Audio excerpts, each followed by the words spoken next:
Halo para pendengar, dimanapun kalian berada. Balik ke channel Gary Christopher. Oke, gue mau ngebahas beberapa hal singkat aja mengenai episode 3 dari anime kesayangan kita, yaitu Isekai The Cheat. Ya, karena beberapa garapan LN dan ya gue juga punya pekerjaan lain, jadi gue baru bisa nonton episode 3-nya sekarang, teman-teman. Overall, menurut gue episode kali ini udah cukup ada pengembangan dari garapan sebelumnya. Karena sejauh mata gue, yang lihatnya nih kayaknya udah tidak ada CGI yang mengganggu dalam episode kali inilah ya. Ya, mungkin studionya juga udah mendengarkan teriakan dari beberapa fans yang protes di sana tentang penggunaan CGI yang cukup asing bagi kita ya, teman-teman. Tapi nih, ada beberapa hal yang kelihatan janggal di mata gue, seperti pengulangan beberapa scene yang ada di mall ini, teman-teman.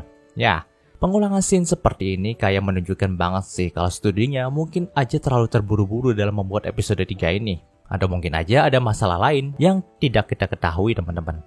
Maka dari itu, scene pengulangan ini terjadi. Tapi ya menurut pendapat gue pribadi, mungkin studionya itu harus mengurangi scene-scene pengulangan seperti gini deh. Lalu juga nih, ada beberapa penjelasan yang cukup banyak di skip ya dalam realisasi animenya ini.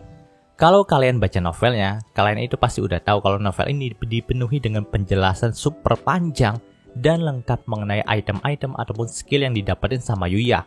Bahkan gue juga pernah nemu satu chapter yang isinya penjelasan mengenai beberapa item milik Yuya dan juga milik Sage yang diwariskan kepada Yuya nih. Tapi dalam realisasi animenya, terutama dalam episode 3 ini, gue merasa penjelasan item itu udah dihilangkan sepenuhnya ya. Seperti saat Yuya itu sedang menyetrika kemeja yang biasa dia pakai nih. Kalau dalam LN-nya dijelaskan kalau kemeja itu dulunya adalah peninggalan dari Sage yang memiliki efek meningkatkan karisma penggunanya. Gak hanya bajunya aja, tapi juga celana, sepatu, dan lain sebagainya yang bisa dipakai sama Yuya itu peninggalan dari Sage. Maka dari itulah, pas di mall juga Yuya itu selalu diliatin sama cewek-cewek di sana. Nah, hal itu gak hanya dipengaruhi sama faktor dari kegantengan babang kita Yuya ini aja, tapi juga karisma yang dikeluarkan sama kemeja, celana, dan lengkap dengan sepatunya peninggalan Sage itu, teman-teman. Lalu nih pas Yuya itu menolong Lexia dan pasukannya Owen untuk kedua kalinya, kita lihat ada scene di mana Yuya itu meminumkan salah satu prajurit Owen yang terluka dengan sebuah minuman nih.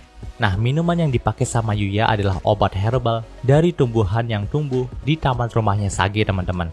Lalu juga ada skill adaptasi milik Yuya yang hanya diperlihatkan saja nih, tanpa diberi penjelasan apapun. Yaitu tentang, ya semisal tentang dari manakah Yuya itu bisa mendapatkan skill itu dan apa penjelasan dari skillnya gitu, sampai bisa Yuya bisa tembus pandang kayak gitu ya, teman-teman. Tentu ini akan menjadi sedikit membingungkan penonton yang belum pernah baca LN ataupun manganya, teman-teman. Tapi nih, yang membuat gue cukup enjoy adalah dalam episode kali ini ada obrolan Yuya dan Miyu. Bisa dikatakan kalau obrolan mereka itu terkesan kayak curhat-curhatan antara seorang yang memiliki masalah deh, di mana katanya Miyu itu bekerja sebagai model karena ingin dilihat dan diakui sama keluarganya. Sebab selama ini ayahnya itu selalu saja sibuk bekerja dan tidak memperhatikan dirinya. Sedangkan Yuya itu punya masalah dengan kekikukannya ketika dekat dengan orang lain, terutama cewek, teman-teman. Nah, di sini nampaknya dari obrolan mereka itu, baik Yuya dan Miyu bisa saling mengobati satu sama lain. Di mana Yuya berkata kalau dia sangat bangga bisa bekerja sama dengan model profesional seperti Miyu. Sedangkan Miyu juga sendiri tanpa disadari membantu Yuya untuk lebih santai lagi jika berbicara dengan orang lain yang belum dia kenal.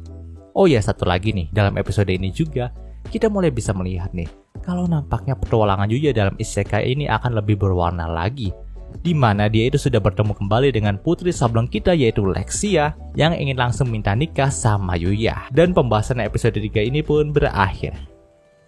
Oke, mencukup pembahasan singkat untuk episode 3 Isekai The Cheat-nya kali ini. Jika kalian suka video ini, jangan lupa untuk like, comment, dan juga subscribe dan juga share agar gue lebih semangat lagi dalam membuat video dalam channel ini. Terima kasih telah mendengarkan sampai detik ini. Gue Gary Christopher, signing off.